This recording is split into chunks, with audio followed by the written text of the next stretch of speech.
welcome back to the RMG 2012 Game of the Year Awards, and I want to go ahead and say Happy New Year, everybody. Now let's continue the countdown with game number 4, Resident Evil 6. Out of all the games that made our list this year, this game was probably at the center of the gaming media after its release longer than any of the other games on the list. The reason being that the gaming community and Resident Evil fans in general were literally split down the middle. You either loved this game or you hated it. And obviously, RMG took the side of loving it. After the complete and total disappointment that was Resident Evil 5, we were nervous when first hearing that RE6 was going to have more action stages similar to that from RE5. Luckily, Capcom also promised that there was going to be a return to the more original survival horror-based Resident Evils. But how are they going to balance the two? Look at the formula that worked for Resident Evil 4? Nope, it was time for something new. It was time for the franchise to do what the hardcore quote-unquote fans hated for it to do. Resident Evil had to evolve, and evolve it did. The main campaign in Resident Evil 6 is split up into 4 different intertwining stories focusing on new and old characters alike. Players can choose to play them in any order, with each campaign bringing about a different kind of experience each and every time.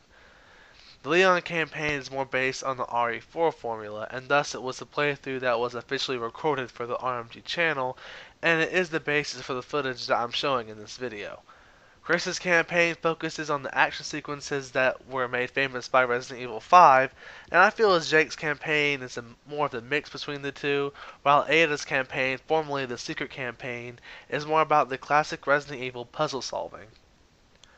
I won't spoil anything about the story in this video, unlike the Final Fantasy XIII-2 video, because I feel as if the endings and the campaigns themselves are good enough for them just to be viewed on their own and not discussed here.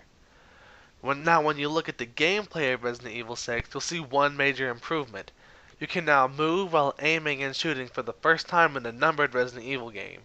If I remember correctly, the 3DS title was the first Resident Evil game to actually incorporate this. You also now have the ability to jump onto your back for a different vantage point on your enemies, or just to avoid a lethal attack from bosses, specifically the Diane bosses. Melee combat also got a very major overhaul, especially when you look at Jake's moveset in his campaign, and I definitely found myself using the melee more in this game than any of the other ones. Now overall, well, in my opinion anyway, Resident Evil 6 is probably the best Resident Evil game, taking the best aspects from the past couple of games being RE4 and RE5, and combining them in a manner that has the potential to bring in old and new fans alike, and also turn away some of those old fans. But enough about what I think, let's see what other RMG members had to say.